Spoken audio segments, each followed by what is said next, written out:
right, welcome in hockey fans in the Desert Southwest, and those of you tuning in on Facebook Live at Icetime SW. Historic night for us here at Hockey Talk in the Desert Southwest. We're on location tonight at the beautiful campus of Grand Canyon University in Phoenix, Arizona. Monsoon storms are starting to build out off to my left, and we're hoping for a little rain here to break this hot temperature we've been suffering through for the last couple of weeks. But hey, it's life in the desert. We expect that. It's going to be a cool night of hockey, though, as we're in this beautiful building, the club sports building here at Grand Canyon University. We're talking Lopes hockey all night long, a full hour. We've got some great guests. I've got the head coach and director of hockey here at Grand Canyon. I've got senior TREY GREENE with us as well. So we got a player, we got a coach. We're going to be doing a little bit of everything. It's going to be all Lopes, so we can literally call this show Paint the Show Purple tonight. It's going to be an all Lopes night. A lot to celebrate here at Grand Canyon as they make their jump into ACHA D1 for their first full season, moving their way up through the ranks of ACHA hockey, and the numbers continue to grow here on campus. Out to my left is a beautiful look of the deck rink that was built by the Coyotes on campus earlier this year, and a beautiful facility for outdoor roller rink. Of course, the Lopes play their home games out of Arcadia Ice Arena in AZ Ice Arcadia in central Phoenix. But a lot to talk about tonight. We're going to jump right in and get things going and visit with that. We're going to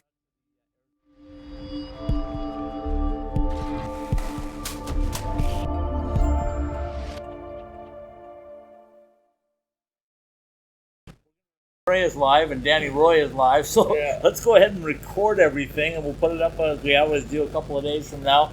And another hockey talk in the Desert Southwest. TREY GREENE, the Minnesota native, is with me, the senior now at Grand Canyon. You're back a little early, right? School's not starting quite yet. What brought you back a little early? You know what? Just I got a little bit of summer back home, and it's time to get back, applying for some jobs, keep me busy a little bit during the school year. But all in all, I love it down here, so it's hard not to enjoy being here for sure. You know, when I asked you when you came in tonight, I said, so how was your summer and how do you like being back? And you gave me one word. You said it's hot. It's hot. It's very hot. It's not the same. But look on the bright side. We don't have any mosquitoes, right?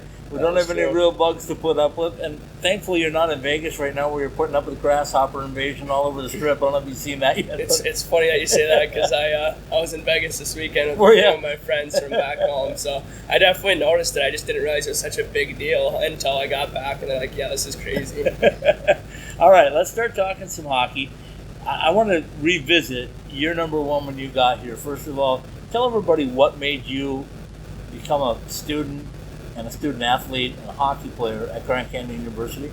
I came down here and just visited, fell in love with the area. I mean, talk about that might be a little too hot right now, but during the school year, going to class in shorts and to be with a new program at the time and kind of hop in and be a leader then was important to me and help kind of let this program grow. And I mean, been here for 3 years now, and I wouldn't have guessed where it'd be today compared to where it was day one, that's for sure.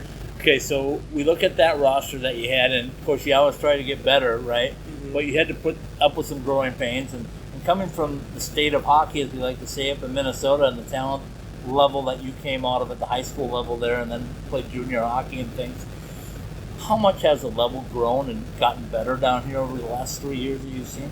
Yeah, it's crazy. I mean, I think a lot of it is guys, our first year is a lot of locals. Not so many guys that were coming here to play hockey as to who were just here to go to school and played hockey. And then 4 years later, we got kids from all over the place that are coming in because they know that we have a hockey team and whatnot. And so bring in talent, to play with talent. It's been fun, and it's only getting better. You know, as you've grown through the program, you guys started at a very, very club level, and then you started making some waves at the D2 level. You played some D1 teams just to get a feel for it. You beat some D1 teams over the last couple of years. Now, the big step, you're moving up to full D1. How do you feel about it? Actually, I'm a lot more confident going into this year than I think people would have guessed. I mean, obviously I plan on D1 level. We're recruiting for a D1 level. You need to have the talent there, but I think a lot of it goes into too is last year we played two D1 teams and beat them both. I mean, played them U of A 3 or 4 times and ASU twice, and we were able to beat them both. And that's just with the roster we were planning on playing a D2 season with, and kind of now knowing that we belong, and that will be huge going into full D1 year. So when you got here, did you ever expect that by the end of your playing career here, you'd be looking at a solid, not only the teams of D1, when we're talking UNLV and you guys and ASU and U of A, but the caliber of play that they're bringing? UNLV made it to the national tournament last year. U of A went to the national tournament last year.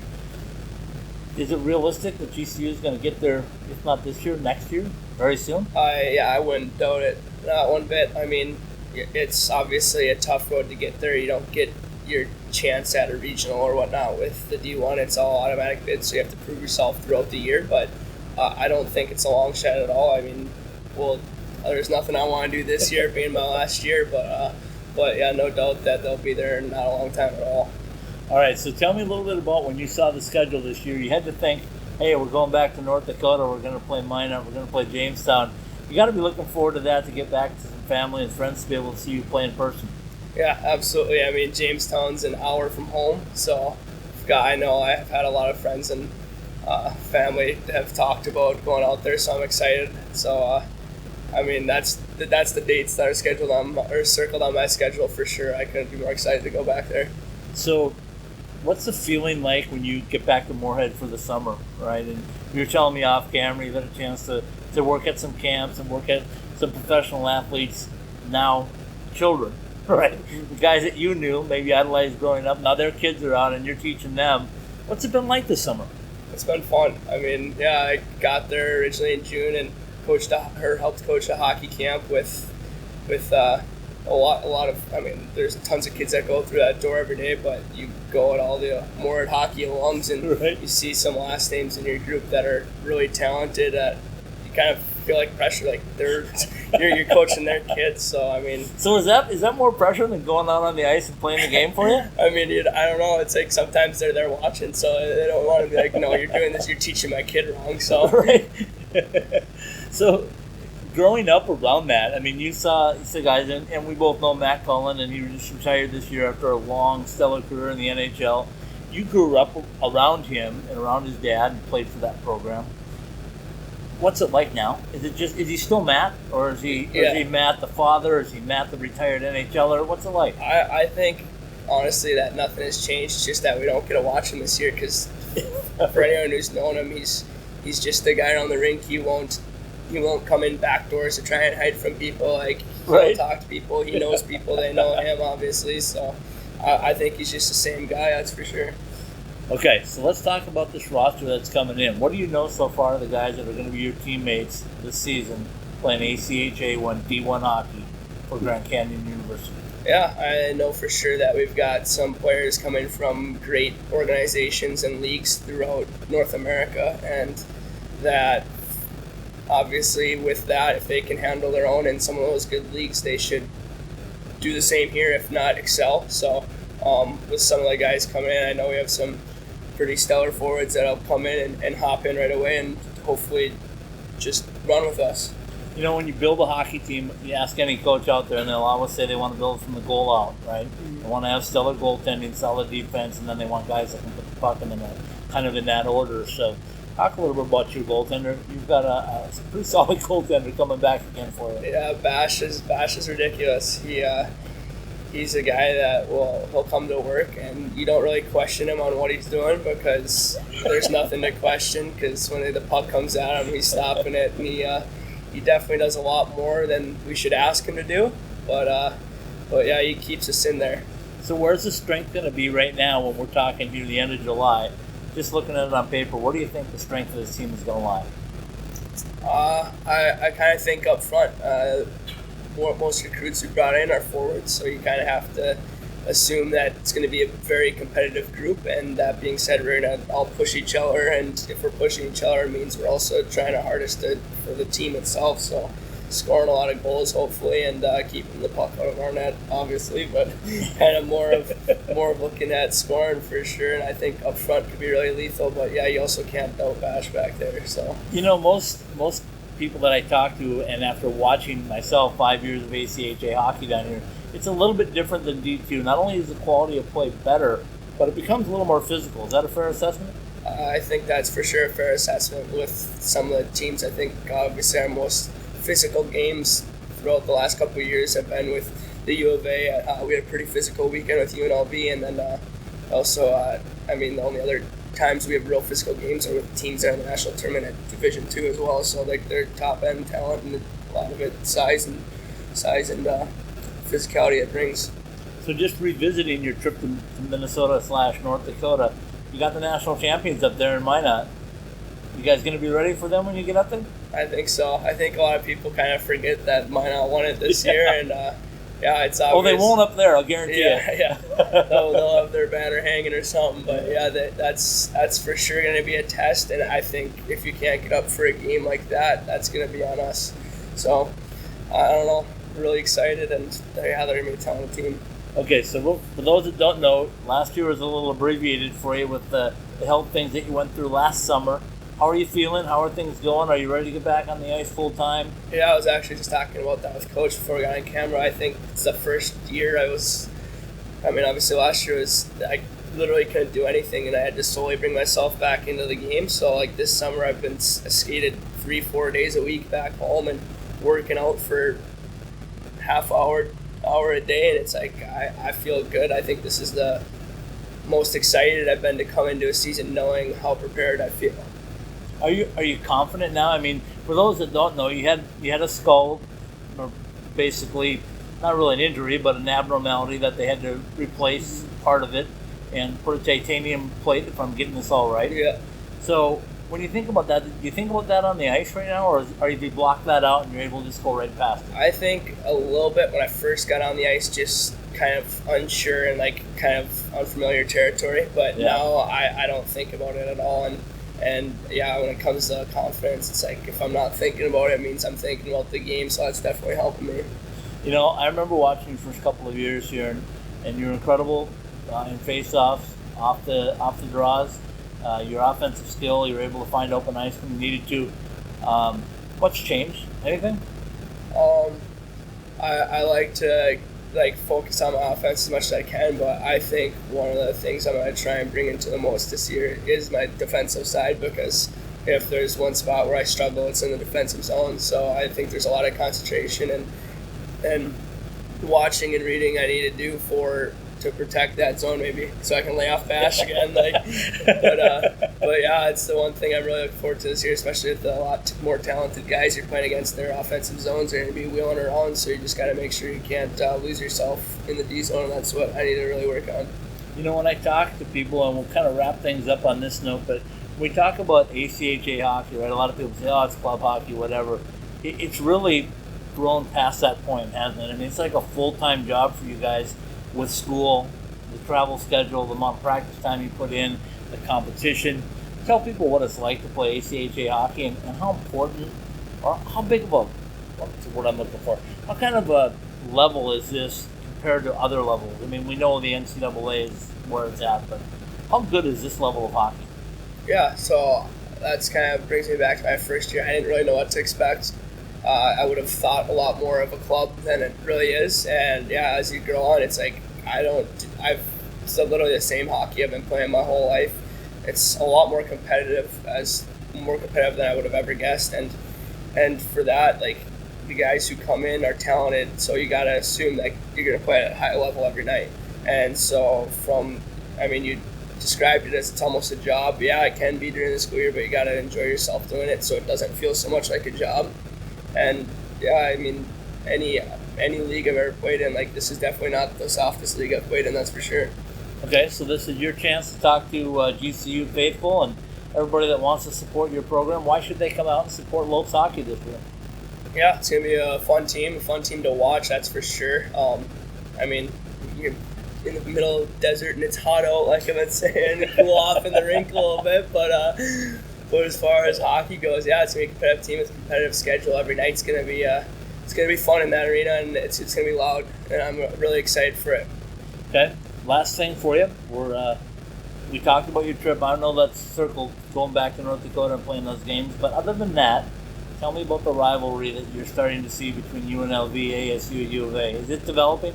I think so for sure. I think the ASU one, I think, will be the one that's going to really grow this year. We've played U of A the last 2 years 4 times each, I believe, and those were games that really started to get physical and starting to hate each other. But I think for sure that the ASU is going to be one that we're going to probably watch out for this year, because we don't want to lose those guys across the city. I hear you. All right, Trey Greene, thanks for stepping in the middle of summer when it's 111 out. We're wishing for rain as we still look out the window, but thanks for stepping in and talking a little Lopes hockey. Good luck this season. We'll follow you along and really enjoy that trip back home and let everybody see the best of you. Yeah. All right. Thank you.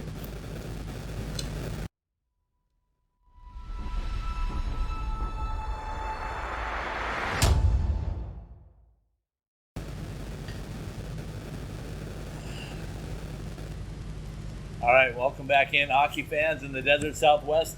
Clouds are building. A few sprinkles are starting to appear here and there on the beautiful campus of Grand Canyon University. And Danny Roy, the head coach and director of hockey, is here with me for 3 segments. Danny, I hope you're ready. We're going to talk all Lopes hockey. It's painting the whole show purple tonight. Sounds good. We just had one of your seniors and one of your better players, I would say, and Trey Greene on with us. So I know you had a chance to listen in.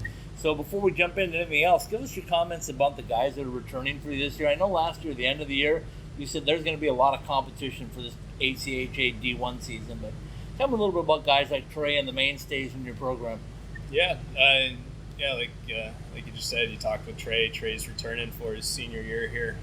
He's excited about coming in right away and getting to play at the start of the year, unlike last year where he got to practice with us, but had to sit there and watch for an entire semester before the doctors approved him to play. So, he's from the end of the season when we talked to now, he's definitely, like all the other guys, really excited to finally get back going here pretty soon. He's our franchise leading scorer right now too. So Right. I mean, he's basically carrying a legacy right now that he's going to be able to leave on this program, and much like our other guys, you got Brett, and Brett's leaving that legacy of being our first ever captain of our program and going into his 4th season as well. And I keep playing with the idea of throwing him up at forward right from the start. Just to see what happens. Huh? But we'll see. We'll see where we get going. I liked him up there. He's a fast player, and very he's good with the puck too, isn't he? Yeah, well, he's got a lethal snapshot. His release is quick. I've thrown the goalie pads on and faced it, and it jumps on you really fast as a goalie. So, and the 2 main guys right there from day one, coming back and always getting better over the summer and ready to go at the start. And then you can look at guys like Sullivan Murphy, who has improved every single season, every off season, and is a big key player for us on the blue line. And he had a big season last season, doubling his point value just by being confident and jumping up into play and enjoying the rush. And some of our big scorers, Zach Bennett and Declan Carter, those guys are going to be big, and they got a glimpse of what ACHA hockey was, and even at D2 hockey, it was competitive for them. So I think just players like that coming in and who had thought that ACHA was going to be just a step in from junior, kind of realized that they're playing against men and adults. So you got to play a different game and be ready and well prepared right from the start. Okay, we're going to talk about your women's program in a minute. I want to thank you for bringing us out here because we love coming out on campus. As I said, this is history in the making because we've never been here. We want to come back. We're going to come back more when these big games start rolling up and hype them up for you a little bit. I know you play at Arcadia, but anybody that hasn't been to your campus has to come out here and at least see the campus. And being outside the deck rink with the Coyotes were a big part in for you. Just tell me what it's been like, the growth that you've seen over this short period of time at GCU. Yeah, I came in 2015, 16, I think it was. I think it was, yep. Still with ASU as an assistant coach while I was coming in here and starting to kind of put the pieces together on this program. And I mean, there's buildings and buildings here that weren't even here when I was here. And a lot of them are athletic buildings, aren't they? Yeah, you got the athletic department has definitely ramped up and got going on all of our facilities. You got, when I first got here, the soccer stadium was the big thing that was being built. Yep. And then now you have a giant baseball and softball stadium.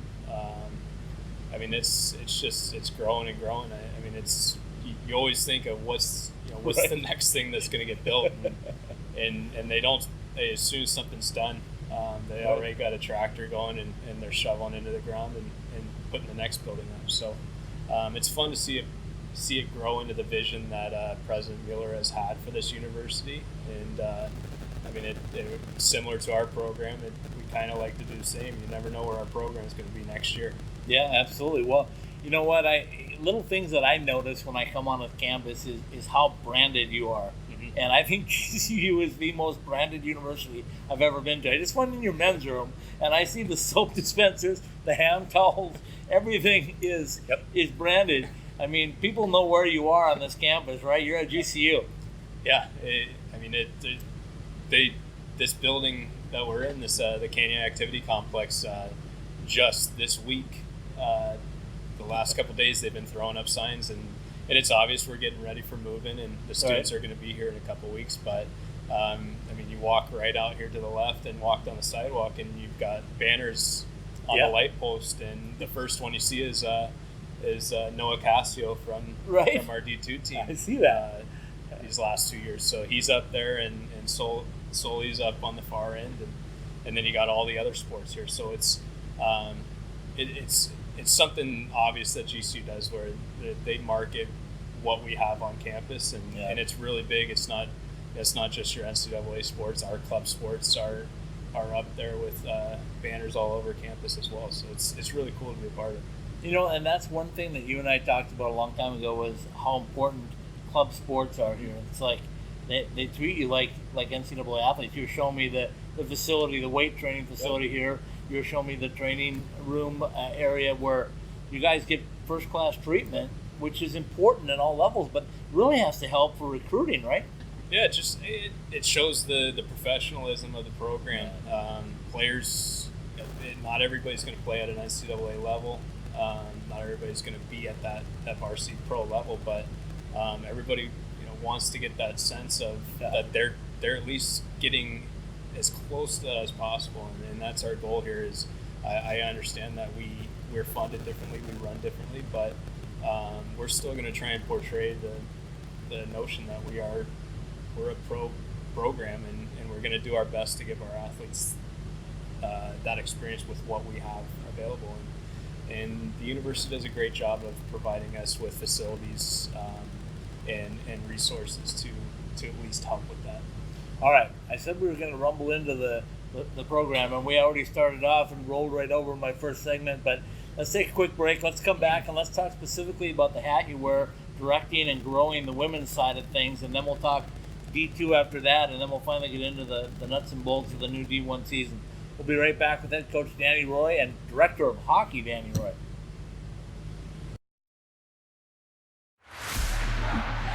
Hey, Michael here from M-Drive. My dad, a world-class scientist, actually made M-Drive for himself to stay active and continue enjoying life. And yes, M-Drive supports healthy testosterone, but it's so much more.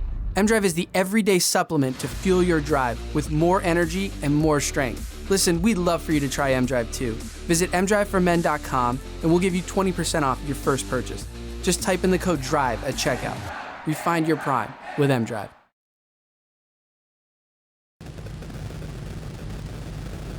All right, welcome back in, hockey fans. It's segment 3, I guess we're in already. I told Danny Roy that I was going to keep him around for a while. I don't know if he believed me or not by now, but he probably did, because every time we visit, we talk forever. But we talked about Grand Canyon and the whole community here on campus. I want you to talk a little bit about the women's program, because I know you're equally as proud of the women's program as you are the men's, and the growth and the numbers and the talent that's come in. Talk to me a little bit about your job of being the director of hockey over the program? Yeah, I mean that program, the women's team, was definitely a focus from the first time I stepped foot on GCU's property here. Like being able to actually have something like that in this region, Right. ASU being the first one, but being able to be the front runners of the Southwest, Right. building women's hockey. I came from I would say I came from women's hockey. My mom who was playing roller hockey and then got me into roller hockey, and I traveled around with her. We lived in Santa Rosa and she played in San Jose, which is a 2-hour trek. Right. And she would play there at 9 o'clock at night, and we'd drive all the way to San Jose so she could play with her women's travel roller hockey team, and I'd sit there and watch practice and even skate with them. So so it's something that's a normal thing for me, and to see it grow and be a part of that is huge. We were actually, Natalie and I were just talking about it. Like, it was a vision of mine to start it, but she's taken over and run with it, right? It's her baby. That program's her baby. She's invested in it 100%. She gets frustrated with it. She has Pat. Like it's she's a it's coach the whole then, thing, right? Yeah. So it's great. I mean I don't have to do much with it. I just kind of I get to watch it, enjoy it, and see it grow, and then I help out when needed. So it's been fun. It's always fun to watch us play ASU and see Right. the rivalry between the two teams, because you can tell both teams are competitive and want to somehow have that stake of each season being the best in the state. So and now you got new teams popping up in Utah and possibly in Washington. Right. And now you almost get the sense that us and ASU kind of helped spark the interest in the Western. Okay, well, I had Lindsay Fry on about a month ago, and we talked about it, and she said it almost brought tears to her eyes being on your bench, playing ASU and watching all the little girls in that packed Arcadia Ice Arena banging on the glass. She was going like, I never really realized it could be this big. She said, I dreamed it could, but I didn't think it would happen. And she gives a lot of credit to you and to Natalie Rossi for the job that you guys have done about making hockey fashionable and cool here in the desert. But talk about some of the girls that come in. I mean, you guys have some good camps where girls want to come and play here. They want to be a part of the program. Yeah, well, it's Arizona. It's not. I wouldn't say it's the most difficult. It's not the most difficult place to recruit into. Everybody wants to go and get a degree, and that's the most important part. But you're also getting almost an entire vacation from your winter location. Sure. But the interest is huge. It's players want to go play where they're going to be happy, and if they're happy where they are, they're probably going to be competitive and grow and put the effort into it. So we've got a good group of out-of-state players. We've got a good group of in-state players. Yeah. Megan Bradford, to point one out, could potentially be probably one of the best GCU players for the next 4 years. How good is that? And it's going to be exciting to see her grow into a senior player and a veteran on this team. And you got Tuesday Chavez, who's been with the team since the start and has been a really good leader and captain. And she's a New Mexico girl, right? She's in New Mexico, so a non-traditional hockey market producing a good hockey player. So it just shows that hockey's everywhere, and you just got to tap into the markets and create a vision and push for it and help build and mold it into something great. Well, I remember 4 years ago, when you and I sat down on a park bench out here on campus, and we talked about what your vision was. And one thing that stuck to my head, and I've told this to many people, so I hope you don't mind, but one thing that stuck into my head was you talked about the goal of trying to get 100 participants. That was, you had your men's team. And the other thing I thought was important was you said this is student-driven the first couple of years for sure, where you said if you guys want this, you're going to have to go out and build it, right?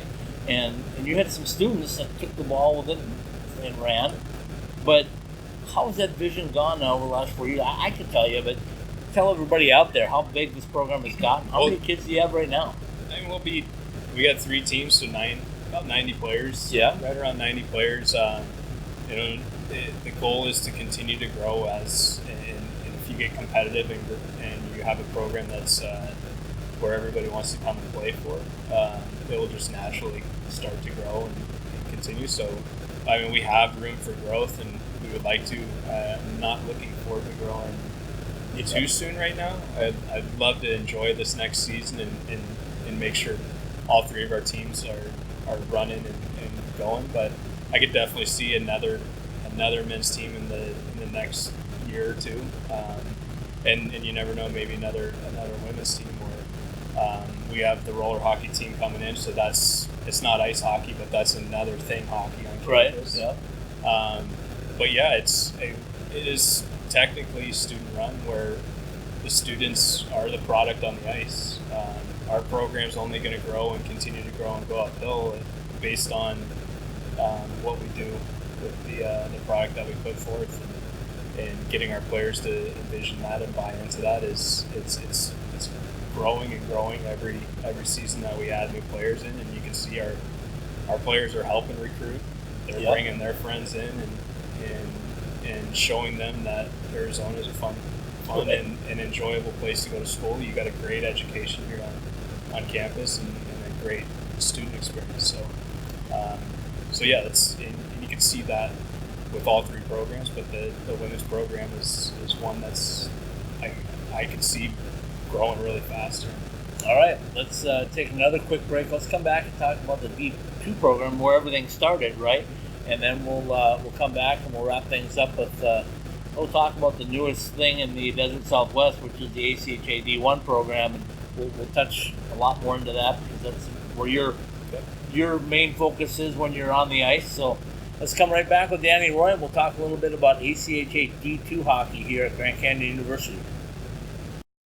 Pre-game like a pro, post-game like a champion at College Bar and Grill. Located across the street from the iconic A Mountain and Sun Devil Stadium and a quick walk from Wells Fargo Arena, College Bar and Grill is your home for the best local craft beer, delicious creative cocktails, tasty food, and Tempe's best atmosphere for Arizona State athletics. College Bar and Grill. Pre-game like a pro, post-game like a champion. Online at ilovecollege.co.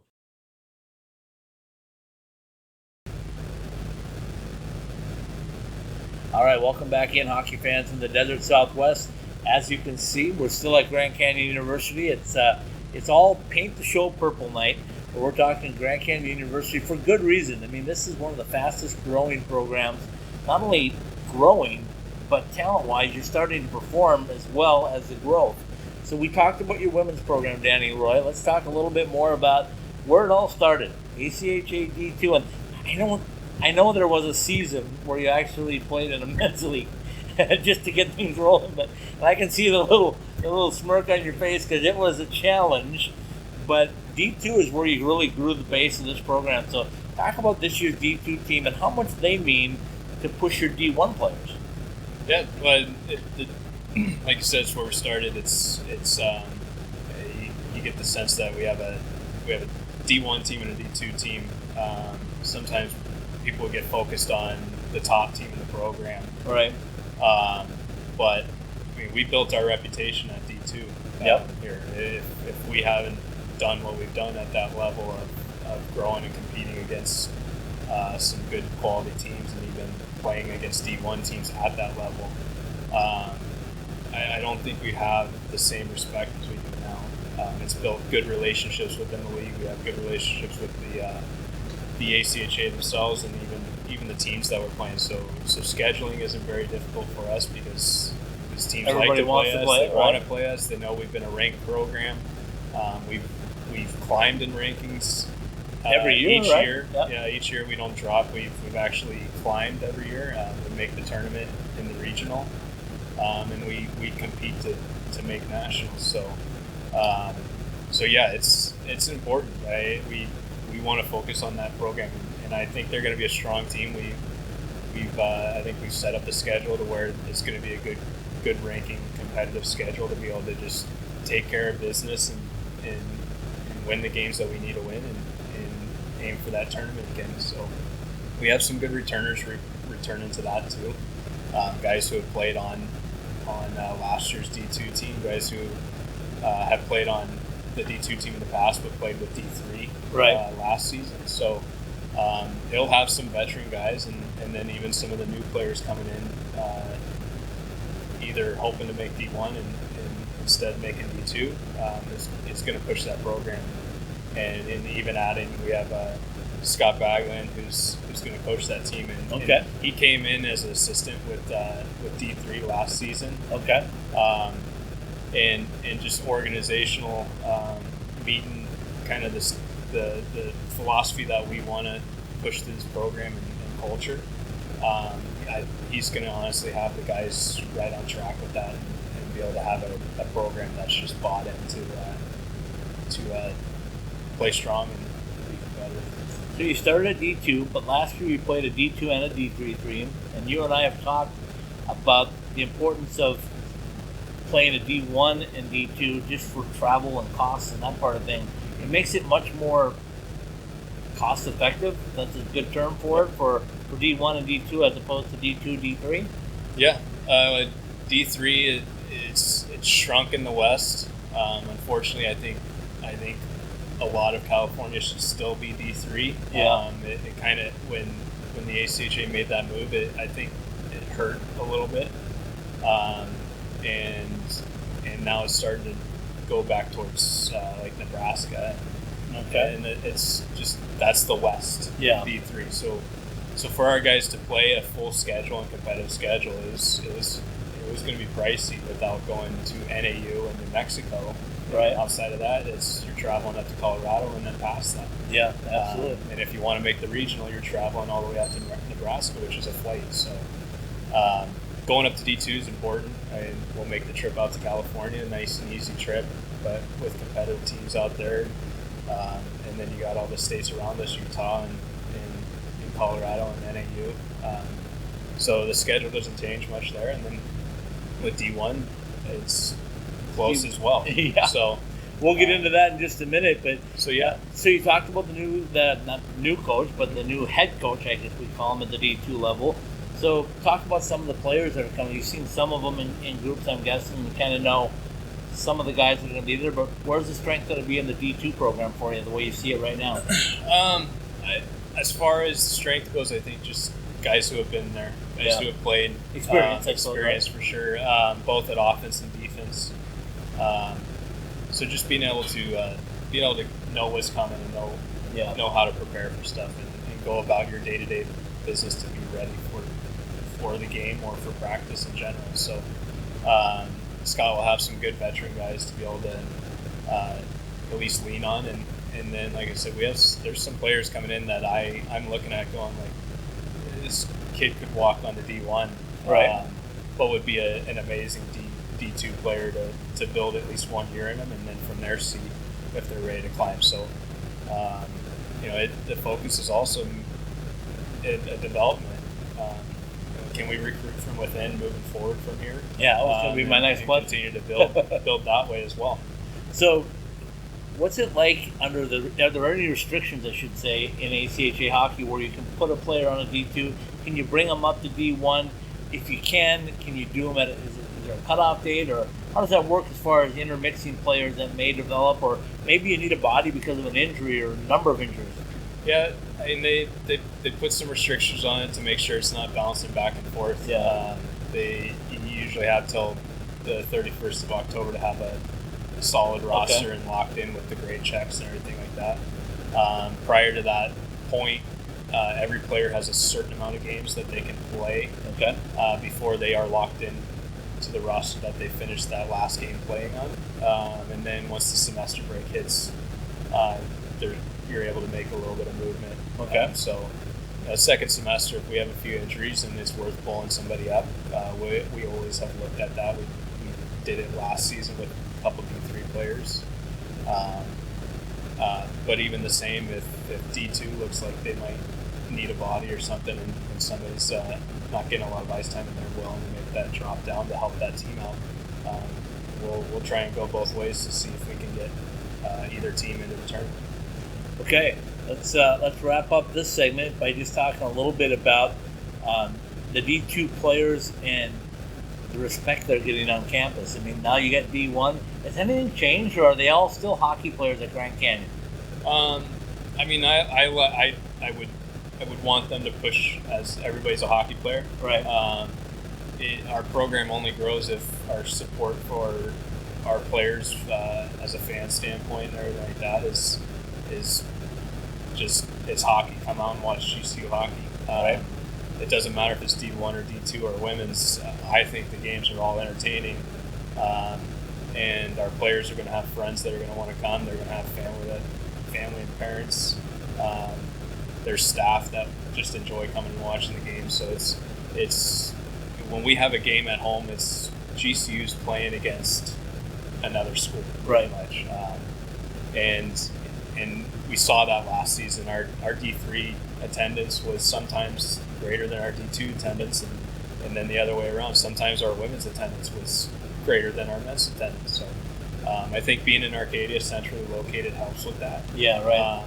But it just gives us a better support for our program when all three teams are getting good attendance because we are promoting them. Yeah, makes sense. As a college game. I mean, makes sense. All right, let's take a quick break. Let's come back and let's talk about the newest team in ACHA D1 hockey in the Desert Southwest.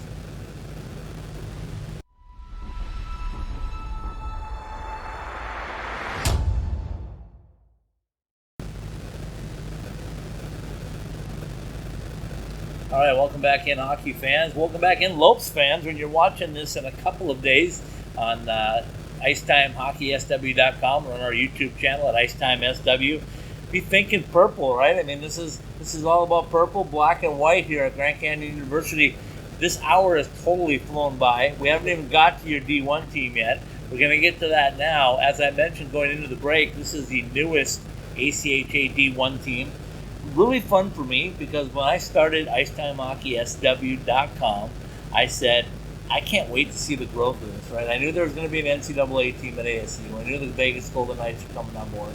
But I really knew that the bread and butter was going to be club hockey and how it was going to grow, ACHA hockey. And now, I'm kind of just excited for this season because I've got 4 ACHA D1 teams right here in the Desert Southwest, and I got a feeling they're all going to be pretty good. Talk about your new roster and your new team. Yeah, well, thankfully the summer has kind of flown by this summer due to projects on the house and stuff, so that's definitely helped. But no, it's hard not to get excited about it. I mean, from the moment that I let the guys know that we were moving up to the next level. I think we were down at U of A to play. Right. We were at dinner, and I kind of put it in a way that I was leaving the team as their head coach, and then I would love to see some faces there. Coming on board as the new D1 head coach for GCU, and they paused for a minute and then got it. So from that moment it was kind of all focus on that while still trying to focus on the end of the season. But now we're there and recruiting and bringing in. I don't want to say just better talent, but talent that's also going to complement our returning guys that were also going to help us this year. So, I think you're spot on there. We're going to have four teams out here in this area of the country that are going to be good, tough teams. Okay, so everybody that doesn't know, shame on you, but you came from ASU, right? And I know Greg Powers was a mentor of yours, and when I talked to Greg about his NCAA team, it's kind of similar to what you've done with the ACHA program, because he told me the very first year when he did a split season at NCAA, he said, I need to be big, strong, old, because I'm not going to be able to win any other way. Okay, then the next year he said, okay, I need to get some more talent in, but I'm not going to have enough, so we're going to be competitive and we're going to continue to recruit. Then the next year he said, okay, now this is the first year I finally got an NCAA roster, right? And now this year, he said, I finally got NCAA depth. Yep. And that's where he thinks his program is going to excel the most. And I think I'm seeing the same thing from you at GCU. you've taken this program at the ACHA D2 level. You competed hard last year, but this year you might have finally the depth to not only be competitive but to be good. Yeah, I would definitely agree with that. I do. I mean, the biggest reason why I went to ASU was to learn, right? Understand why Greg has such a strong program, and I mean, I got to see a lot, and I like to think that we're kind of running in a similar way of that, and then in my own way as well. But yeah, ASU NCAA started from. I mean, they had an ACHA team, but technically at that level they started from scratch. It's a big jump. So we started something from nothing, and the goal was each year to add pieces to the puzzle that were going to make us stronger and stronger, and then attack the toughest competition that we could find and see where we match up. So that way, going into the next season, we know what else we needed to improve ourselves. So I would definitely agree that we're at that point where we can look down our roster now and go, well, it doesn't matter who we're playing. We have a D1 level player on every level.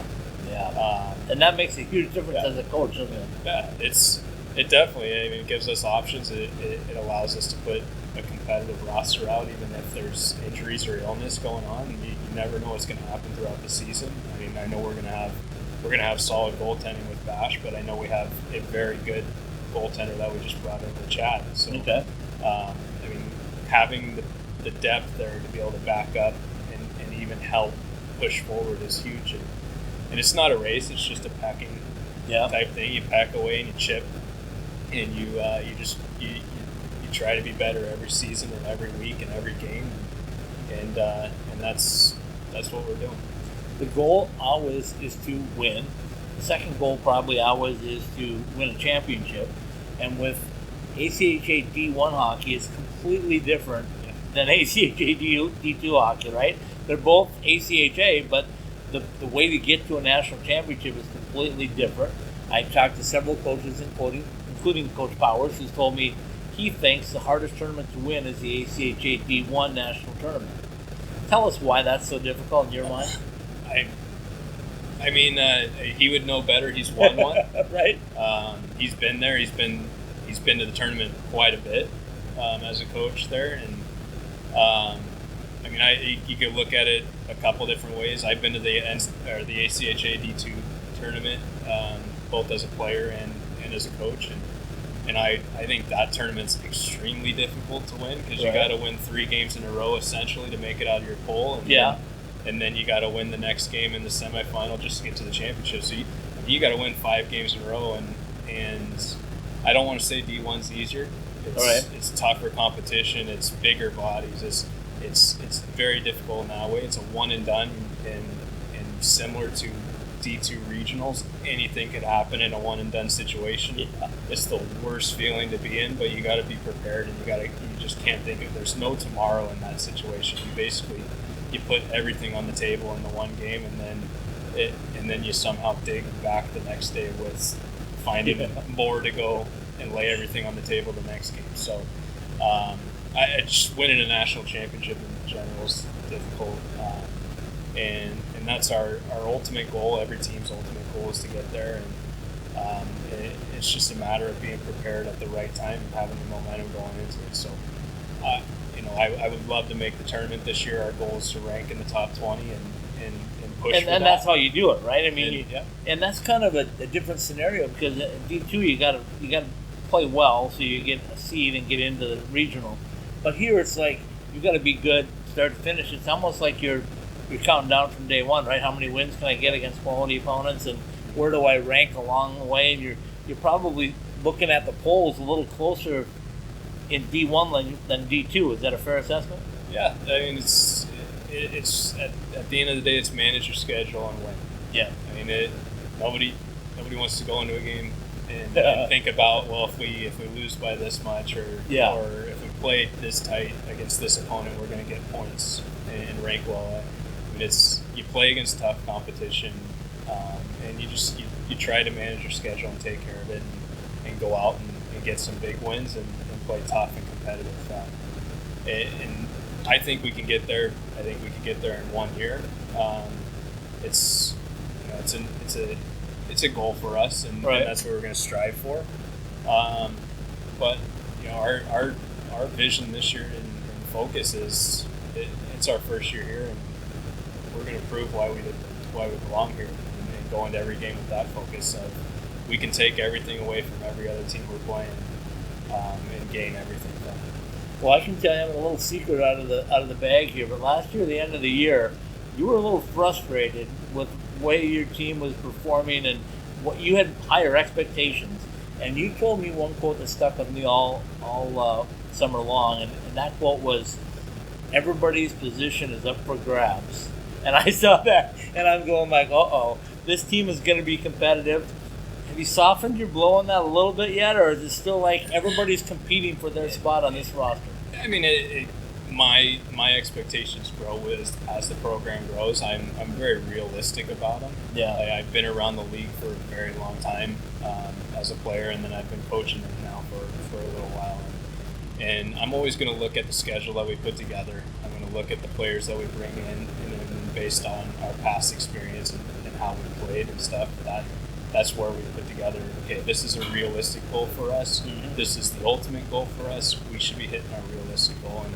And yeah, D2's season last season, we had a team that was probably the top two in the West. Yeah. We played like it right away from the start, and we played tough in our D1 games, but we fell short in some of our other games. And we can blame that on any number of things, but as a program, we fell short of that goal, and we were all upset. Players were upset, and us coaches were upset about that. But it's our goals changed a little bit in our focus. But it's as competitors and stuff, we're going to push ourselves to be the best right from day one, and we're going to go in with the plan and be very structured and basically show what we got. All right, last question for you. We'll wrap things up. Two-parter. Number one, throw me out some names that you think are going to make an impact for you, just basically on paper. I know you haven't seen them much on the ice yet, but throw me out a few names that Lopes fans want to look for. And then the second part of that is tell us in the camera why Lopes Hockey is the place to be this winter. Well, up front, I'd definitely take a look. You got Ryan Gill and Tyler Miller coming in. Two players from the SJHL. Ryan's put up points this last season, and Tyler's a big body and a very veteran level player. So those two are going to be big players for us, and then we got a few key guys coming back like Declan Carter and Brett and Trey. And I expect to see those guys excited and have good seasons. So, and we always expect to see Bash come back. Well, you can always know that Bash is going to give you something. So if you come out to a game and you want to see some great goaltending, that's the place to go. Exactly. And then, it's a D1's a fun level to come out and watch. Yeah. And like I said earlier in the show, it's GCU Hockey is just fun to come out and watch in general. We get a good crowd at every single game. The rink's got the bar and grill there, so there's food and drinks there to eat. It's a nice intimate location, and they're fun games to come watch. And with us having some good rivalries in all three divisions, you're bound to come out and have a good time. All right, when do things kick off? September 19th is day one for D1 ACHA. And it's a big one. UNLV at home on a Thursday night. So we get to show ourselves right away to a national tournament team. All right, Danny, Roy, thanks for bringing us out here to Grand Canyon for the hour. It's been a lot of fun. It's always great to come out on campus. We're going to do it more, I promise. We'll be out here as many times as you want us during the regular season and hyping up some Lopes hockey. So thanks to everybody.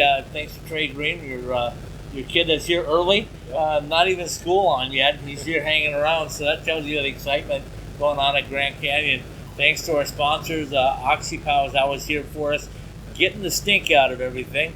Our friends over at M Drive, which are great, and our friends over at College Bar and Grill, which are normal home away from home, I guess, but they're always there for us, providing some great food and drinks. So stay tuned with us next week. We're going to venture on the road again. We're going to go to one of your competitors. We're going down south, so watch next week so you can get a little scouting report on the Arizona Wildcats. Yep. Thank you, folks. See you next week.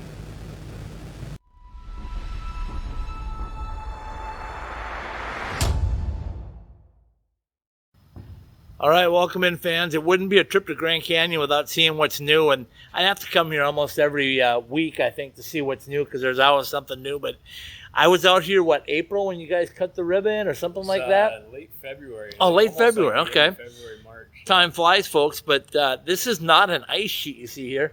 Danny Roy, tell us what this sheet is and how it all came about. So this is our deck hockey rink. Coyotes hockey development, the Arizona Coyotes stepped in, and they've been building these things all over the valley, and we're nice enough to donate this nice rink to GCU, and Grand Canyon University was welcoming to it and had a spot specifically for it right outside of our Canyon activity complex. So this thing is going to get used quite a bit this semester. You know, and you were telling me it got some use, but not as much as you anticipated this year, just because late in the school year when it came aboard, and now you got a full school year of students to be able to use it. So have some of you guys been out here? Yeah, well, at the end of the semester, we pretty much had like a month of use on it. But all through the summer, I've seen our players out here either in the morning or even at night. They'll post videos of them skating around here at night.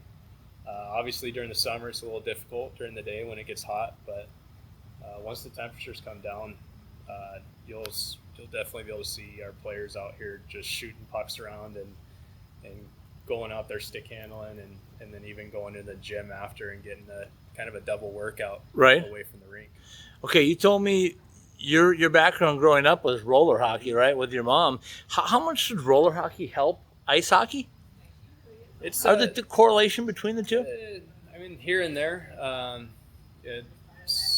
Hands get a little quicker. The puck drags a little bit, so you got to be a little quicker with your hands and cradling the puck and pushing it along.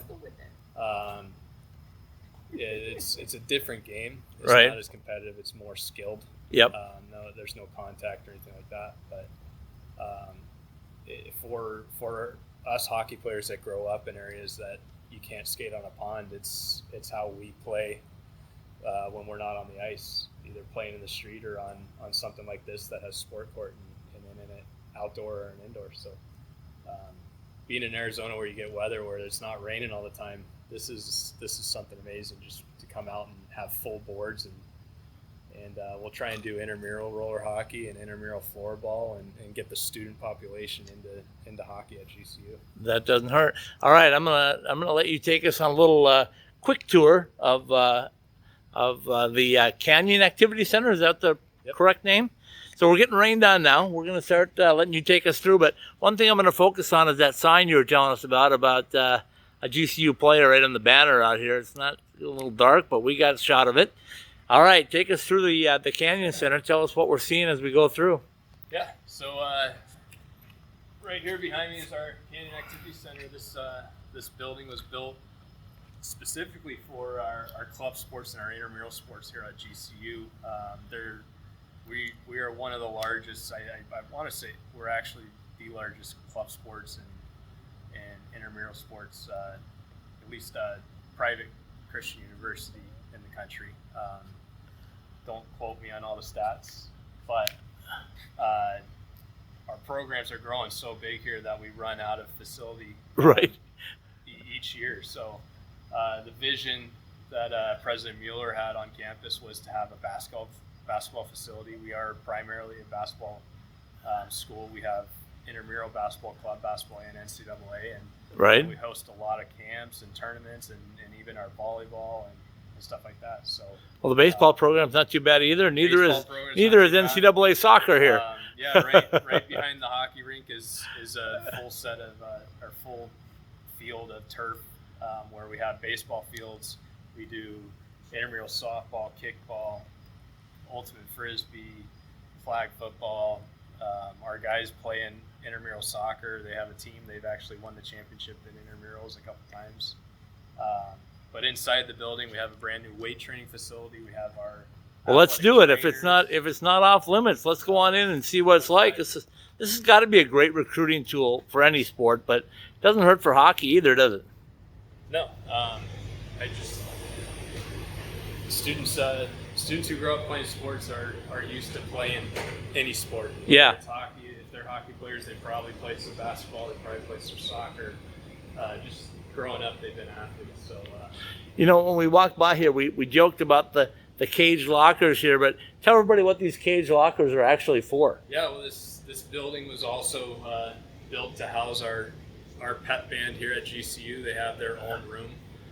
Which is second to none anywhere in the country. I'm going to say that first and foremost. I don't know what musical rooms are supposed to look like, but it's a giant room, and all these lockers are for the band members to be able to keep their instruments, much like a hockey team would have a dedicated locker room with stalls and stuff. Even the band members like to have something that kind of gives them a place to keep their stuff and feel like professionals. So. All right.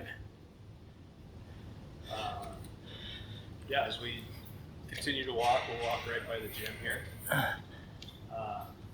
Brand new equipment in this weight facility here. If you just kind of look through the window there, we got Olympic weights, we have bench, we have bikes, we have row machines, we have anything and everything our athletes need to do to. And folks, there's no classes going on right now, but there's people in here working out. I'm guessing there's somebody in here as often as they can get in here. Yeah, we have students on campus over the summer, so they're coming over here. This weight facility is one of about 6 on campus. So we have another one that's bigger than that. And you guys also have yours at Arcadia for the hockey team too, right? Yeah, so our players work out at Arcadia. This is used as a secondary workout for our players. All right, let's go on through the next set of doors. As we go breezeway here, we go into the main building. This is a big building.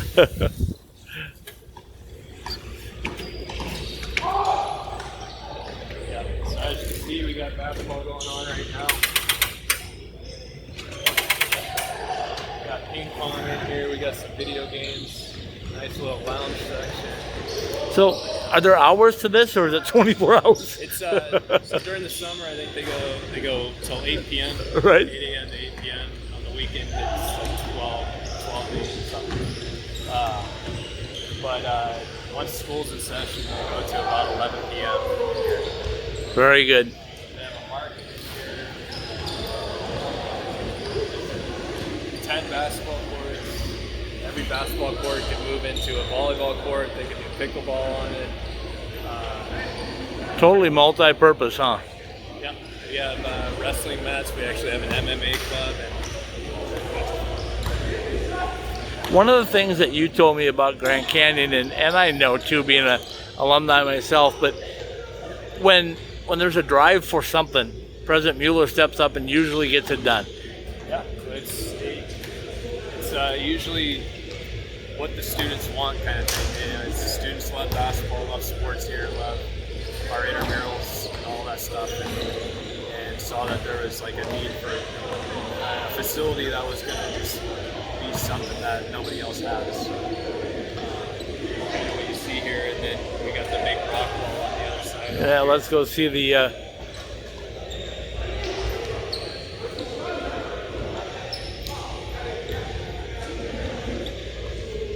this is. I talked earlier about how branded you are, but there's not much that isn't purple, right? The rock wall, you can look up there. It has the GCU Outdoor Recreation Club on there. That's probably one of our most popular clubs on campus. They go out all over Arizona. And locker rooms here as well, as you would expect. They have locker rooms in here so that anyone coming in here can get it into whatever outfit they need to get into to play basketball. And a couple of TVs on the wall, because you gotta have a little TV action. Yep. Nice little lounge area there. Yeah, once we have our 23,000 students here, this place will be pretty busy. I bet it will. This is the little market you were talking about, so guy can get something if he needs a quick snack. All right, and the one thing we didn't do was go into the office part of it, but your offices are here as well as all the other coaches in the club sports, correct? Yeah, they put us all in one location. It makes it a little easier. We actually have all of our soccer coach, lacrosse coaches, baseball, and then as well as our athletic director in there, so our club sports athletic director. So any of our athletes that come in, they can either come in and talk to me, or if they have anything they want to talk to our director about, he's even available. It's a lot different than any club sports program I've been around. I would say me too.